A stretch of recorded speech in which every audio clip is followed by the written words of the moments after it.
Banyekongo bavandimwe nkunda cyane, kuri uyu munsi w'icyubahiro wa tariki ya 30 Kamena 2026 igihugu cyacu kirizihiza isabukuru y'imyaka 66 ishize Repubulika Iharanira Demokarasi ya Kongo ibonye ubwigenge.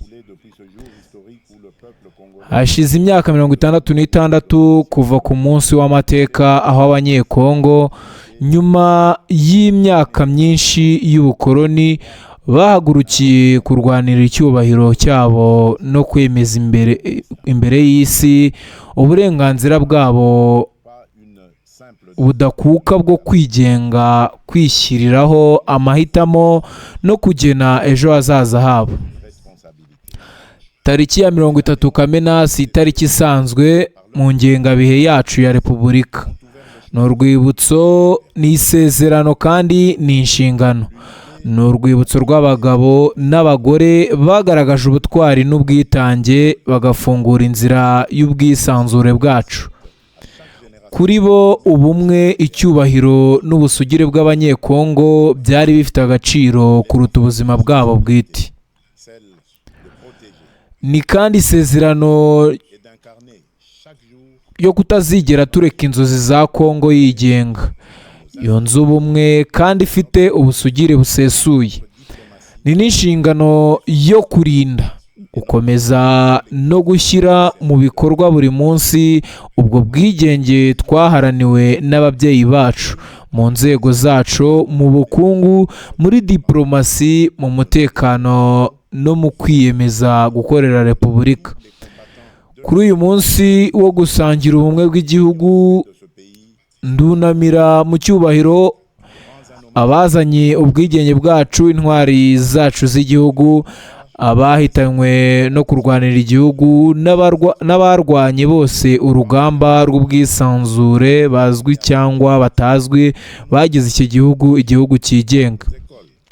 Ndashimira by'umwihariko Joseph Kasavubu, Patrice Emery Lumumba ndetse n'abandi bose bubatse umutima w'ubumwe n'ubwenegihugu bwacu. Ndashimira kandi abagore n'abagabo bose bo mu midugudu, mu mijyi, mu mashuri, mu nsengero, mu buyobozi, mu birombe, mu mirima, ku masoko, mu bigo by'ubucuruzi no mu miryango, bakomeje buri munsi gutwara Repubulika ku bitugu byabo binyuze mu kazi, ubutwari no kwihangana. Abanyekongo nkunda cyane, uyu mwaka nanone umunsi mukuru wacu w'igihugu uje mu gihe gikomeye. Mu burasirazuba bw'igihugu cyacu, abaturage bacu baracyakomeje kubabazwa n'ibitero, ibikorwa by'imitwe yitwaje intwaro, iterabwoba, ihohoterwa rikorerwa abasivile, kwimurwa ku gahato, ubusahuzi, gusahura umutungo n'ihohoterwa rikomeje ry'amategeko mpuzamahanga.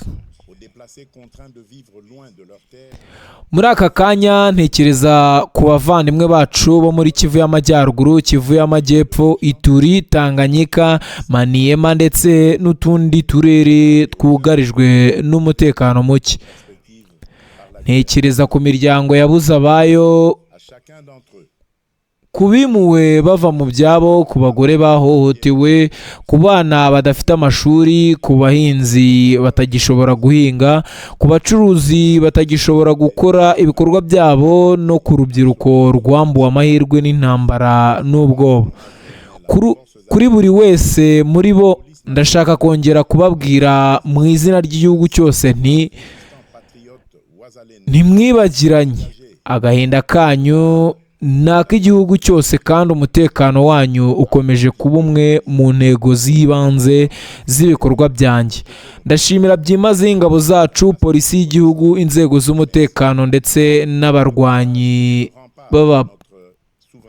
b'abapatriyoti wazalendo bari mu murongo wemewe n'amategeko wo kurinda igihugu.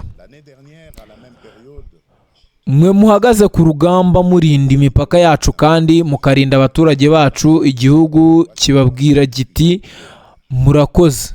Ubutwari bwanyu ni urukuta rukingira ubusugire bwacu kandi ubwitange bwanyu buzakomeza kwandikwa mu mateka ya Repubulika. umwaka ushize muri iki gihe nabagejejeho ubutumwa nyuma y'intambwe zikomeye muri diporomasi, cyane cyane amasezerano ya Washington n'ibiganiro bya Doha.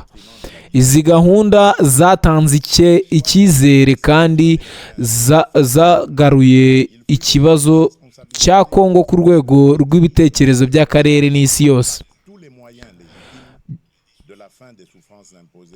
Byongeye kandi zemeje ukuri gukomeye.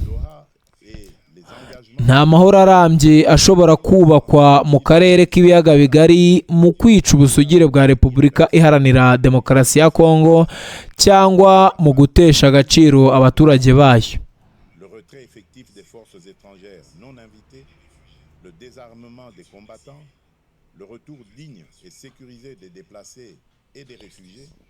La protection des civils, la restauration de l'autorité de l'État, la justice pour les victimes et des garanties crédibles de non-répétition.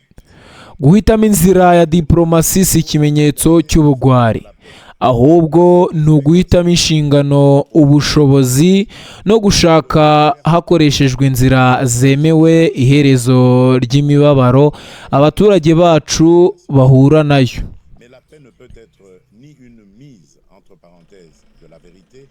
Ni une récompense accordée à ceux qui prennent les armes contre la République, encore moins un compromis sur notre souveraineté, notre justice ou notre intégrité territoriale.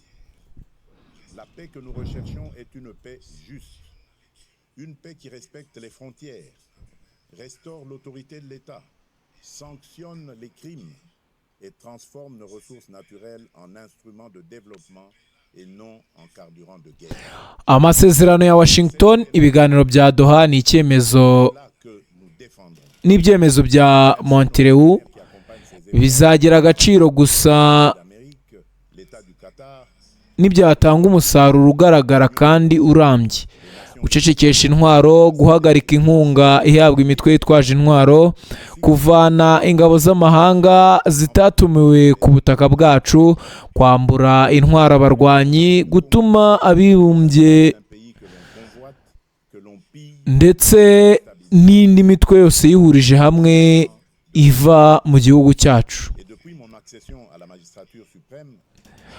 ndetse gutuma abimuwe n'impunzi bataha mu mutekano n'icyubahiro, kurinda abasivile, gusubizaho ubutegetsi bwa leta, guha ubutabera abahohotewe no gutanga icyizere ko ibi bitazongera kubaho.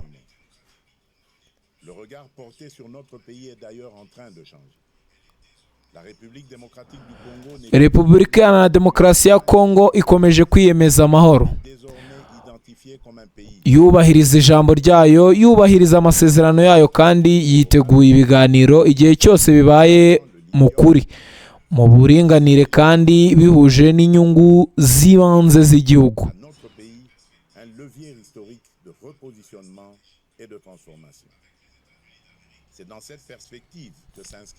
Ariko amahoro ntashobora kuba ukwibagirwa ukuri. Guhemba abafashe intwaro barwanya Repubulika cyangwa kwemera gutanga ubusugire bwacu, ubutabera bwacu cyangwa ubutaka bwacu. Amahoro dushaka ni amahoro arangwa n'ubutabera, yubaha imipaka, agarura ububasha bwa leta, ahana ibyaha kandi agahindura umutungo kamere wacu igikoresho cy'iterambere aho kuba inkomoko y'intambara. N'ayo mahoro dushaka kandi niyo tuzakomeza kurwanira. Ndashimira abafatanyabikorwa bacu badushyigikira muri uru rugendo, barimo Leta Zunze Ubumwe za Amerika, Leta ya Katari, Umuryango wa Afurika Yunze Ubumwe, Umuryango w'Ubumwe bw'Uburayi, Umuryango w'Abibumbye, SADC, EAC, Sirigir ndetse n'ibindi bihugu by'inshuti bishyigikiye amahoro mu karere kacu.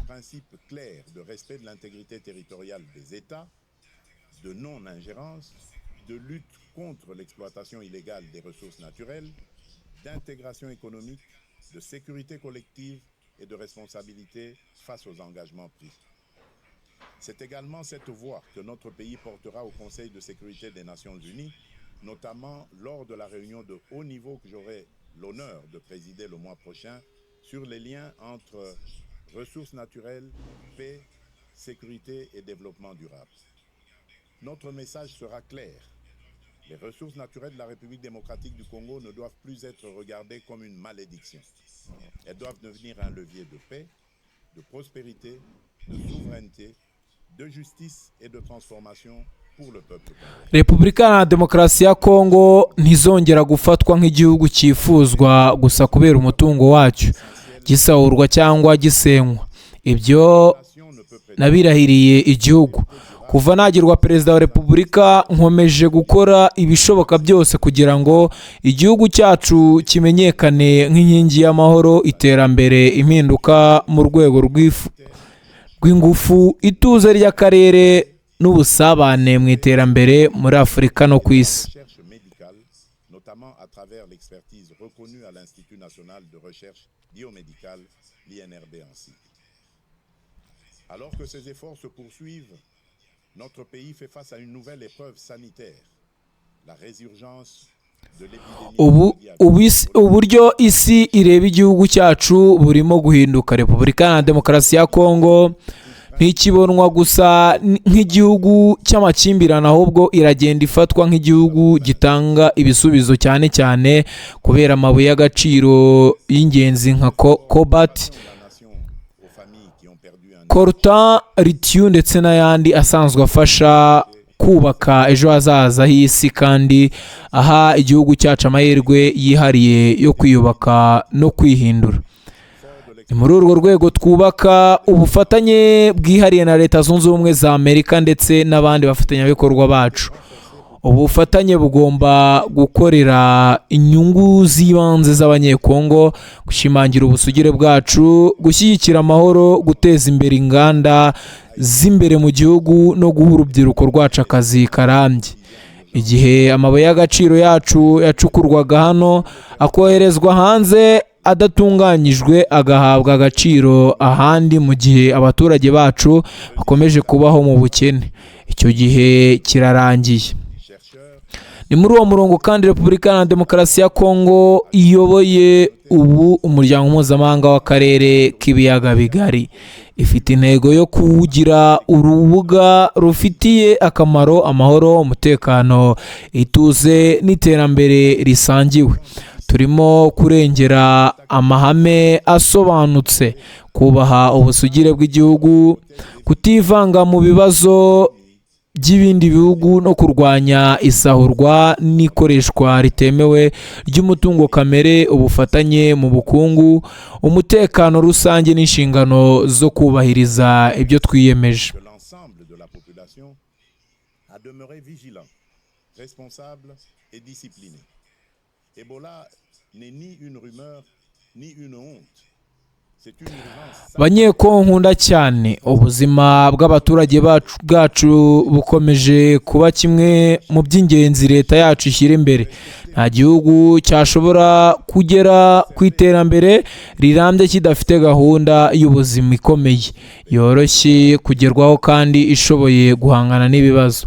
Ni muri uwo mwuka twakomeje mu myaka yashize kongera ibikorwa remezo by'ubuzima, ubushobozi bw'abakozi no mu rwego rw'ubuzima, igenzura ry'indwara z'ibyorezo ndetse n'ubushakashatsi mu buvuzi, cyane cyane binyuze mu buhanga buzwi nk'ikigo cy'igihugu cy'ubushakashatsi mu buvuzi kizwi nka INRB. Mu gihe izi imbaraga zikomeje, igihugu cyacu gihanganye n'ikindi kibazo cy'ubuzima cyongera kwaduka, icyorezo cya Ebola giterwa n'ubwoko bwa virusi ya bundiburyo. Iki cyorezo cyibasiye cyane cyane uturere tw'ubuzima twa Wampara, Mungwalu na Bunia mu ntara ya Ituri. Muri ibi bihe bibabaje mbanje kwihanganisha mu izina ry'igihugu imiryango yabuze ababo ndetse n'abandi bose bagizweho ingaruka n'iki cyorezo.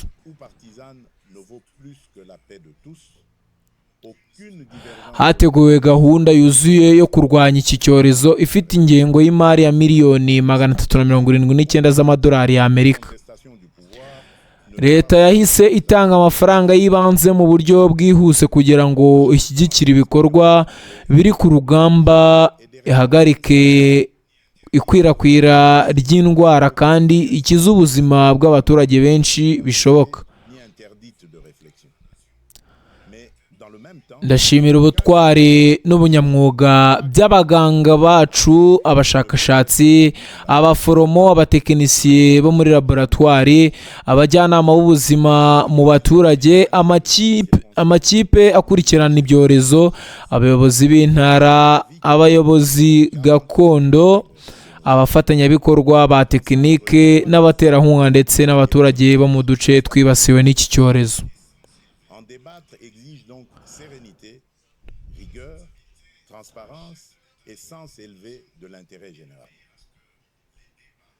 Ebola si ibihuha kandi si ikintu cyo guterwa isoni.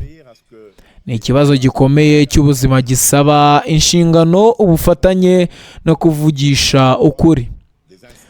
Ndahamagarira buri wese kubahiriza amabwiriza y'inzego z'ubuzima, gukurikiza amabwiriza y'isuku, gutanga amakuru ku muntu wese ukekwaho uburwayi, kwirinda ibikorwa byashyira ubuzima mu kaga no kutemera amakuru y'ibinyoma.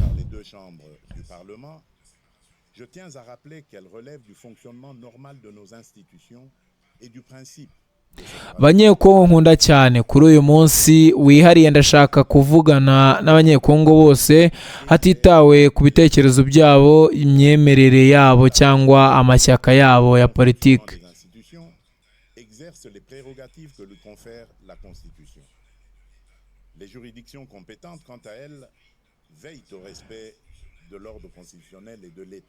Igihugu cyacu kiri mu mpaka zikomeye za politiki kandi ibyo ni ibisanzwe muri demokarasi nzima.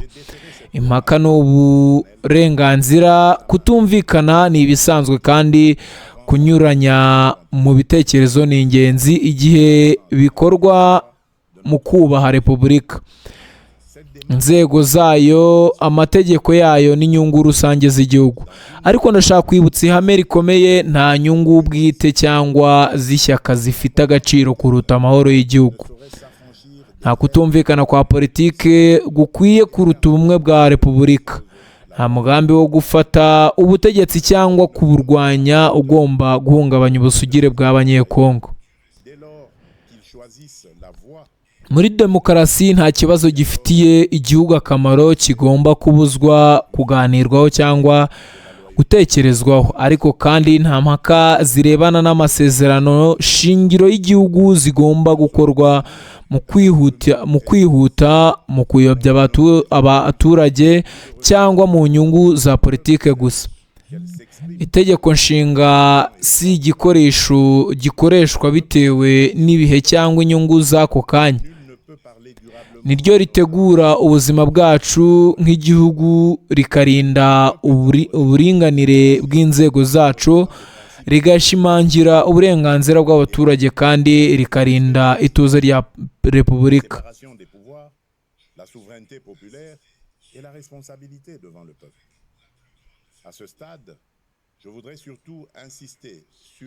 Ku bijyanye n'itegeko rya referandumu ryatowe n'inteko ishinga amategeko, ndibutsa ko biri mu mikorere isanzwe y'inzego zacu no mu ihame ryo gutandukanya ububasha.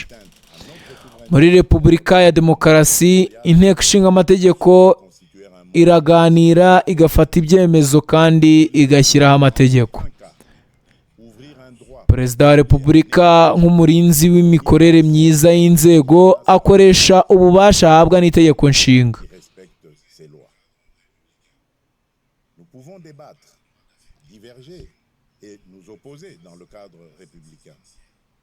Mais nous n'avons pas le droit d'affaiblir la nation au moment où elle fait face à des menaces existentielles. Face aux défis qui pèsent sur notre pays, l'unité nationale n'est pas une option, elle est une exigence historique, elle est un impératif absolu. J'appelle donc les acteurs politiques. Nta muntu ushobora kuvuga mu izina ry'igihugu arwanya igihugu bwacyo. nta muntu ushobora kwita umurinzi wa demokarasi kandi yanga amahame ayigize arimo impaka à faire preuve de hauteur zidegembya, kubaha inzego z'igihugu, gutandukanya ububasha, ubusugire bw'abaturage no kubazwa ibyo akora. preuve que traverse notre nation. Cette année nous aura également offert un puissant motif de fierté collective. Nos léopards viennent d'écrire une page historique du football congolais. 52 ans après notre dernière Banyekongo nkunda, mu bibazo byinshi igihugu cyacu cyanyuzemo uyu mwaka scène mondiale, watuzaniye kandi impamvu ikomeye yo kwishimira igihugu cyacu. Ikipe yacu y'igihugu Leopard yanditse amateka mashya muri ruhago ya Kongo. Nyuma y'imyaka 52 igihugu cyacu giheruka kwitabira igikombe cy'isi, la phase à élimination ntibagaruye gusa Repubulika Iharanira Demokarasi ya Kongo ku rwego mpuzamahanga, ahubwo banageze ku rwego rushya rutigeze rubaho mu mateka y'imikino yacu. au-delà du Kubera intsinzi yabo ikomeye batsinze Uzbekistan ibitego 3-1.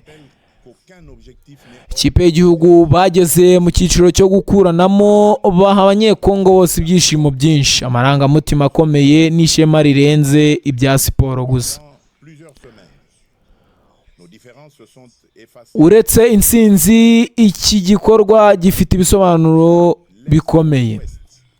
Les Congolais de l'Est Amajyaruguru n'amajyepfo, iburasirazuba n'iburengerazuba, abanyekongo bari mu gihugu n'abari mu mahanga, twese twahuriye ku mutima umwe, ku byishimo bimwe no ku ishema rimwe.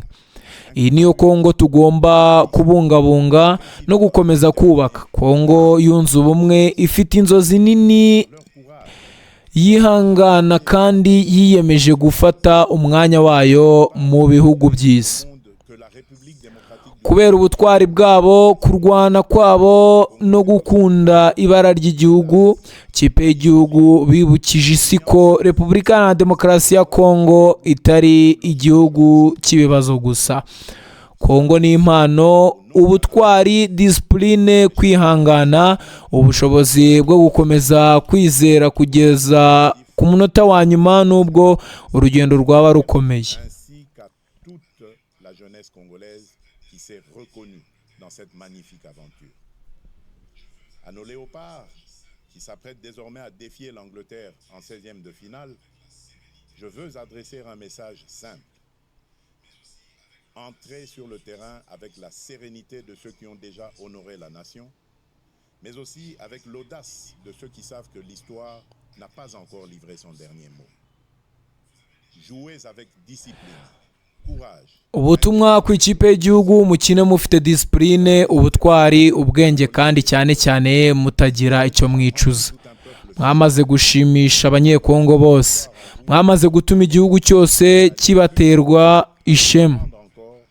Ariko turacyabizera kandi twizera ubushobozi bwanyu bwo kugera kure, gutungura isi no kwandika andi mateka mashya y'ubwiza bw'igihugu cyacu. Icyo ari cyo cyose mwahura nacyo, Repubulika Iharanira Demokarasi ya Kongo izabashyigikira n'amasengesho, urukundo n'inkunga idashira. de tout un peuple uni derrière vous.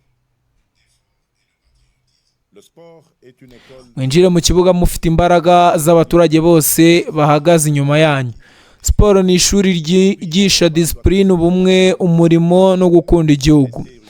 Umwuka w'abanyekongo ugomba kubera igihugu cyose urugero, gukomeza kwishyira hamwe, kurinda amabara yacu, kwizera ubushobozi bwacu no kurwanira icyubahiro n'ubwiza bwa Repubulika. entrepreneurs Muri uwo murongo ndashimira abahanzi bacu, abahanga mu bya siyansi, abashakashatsi ba rwiyemezamirimo, abahanzi n'abandi bagabo n'abagore bose kubera impano zabo, umurimo wabo n'ubuhanga bwabo bikomeza kumenyekanisha Repubulika Iharanira Demokarasi ya Kongo ku isi. debout malgré les guerres, les convoitises, les blessures de l'histoire et les épreuves traversées. Debout surtout parce que son peuple n'a jamais cessé de croire en lui-même, en sa abanyekongo nkunda, nyuma y'imyaka 66 y'ubwigenge, repubulika na demokarasi ya kongo iracyahagaze. constitue l'une Irahagaze nubwo yahuye n'intambara, inyota z'abifuza umutungo wayo, ibikomere by'amateka n'ibigeragezo byinshi. politique fut une Irahagaze cyane cyane kuko abaturage bayo batigeze bahagarika kwizera ubwabo, icyubahiro cyabo n'ahazaza habo. souveraineté Izi mbaraga zo mu mutima, ubu bushobozi bwo kwihangana no kongera guhaguruka, ni kimwe mu butunzi bukomeye igihugu cyacu gifite. celle de notre territoire. Kandi uyu munsi kurusha mbere hose, inshingano zacu ni ugukomeza gutera imbere. Ubwigenge bwa politike bwari intsinzi ikomeye mu mateka. Inshingano yacu ubu L'émergence ni ukubihindura ubusugire bugaragara, bufatika kandi budasubira inyuma. Ubusugire mu mutekano, kugira ngo nta mutwe witwaje intwaro, nta ngabo z'amahanga cyangwa inyungu z'abanyamahanga zizongera gutegeka igice na kimwe cy'ubutaka bwacu. afin que la République démocratique du Congo parle au monde avec respect, clarté, dignité et fermeté. Voilà le sens profond que je donne à cette célébration, faire du 30 juin non seulement un moment de mémoire, mais aussi un appel au sursaut national. Notre République est une maison Ubwa nyuma, ubusugire muri diplomasi, kugira ngo repubulika na demokarasi ya kongo ivugane n'isi mu cyubahiro, mu kuri no mu bushobozi. là des urgences Iyi niyo ntego nyamukuru y'uyu munsi mukuru. détermination. Le Congo Guhindura tariki ya 30 Kamena ntibe urwibutso gusa, ahubwo ibe umuhamagaro wo kongera kubaka igihugu. Congo en paix, moderne, prospère, Repubulika yacu ni inzu dusangiye, buri wese afite uburenganzira bwe, inshingano ze, icyubahiro cye, kurinda uruhare rwo kubaka.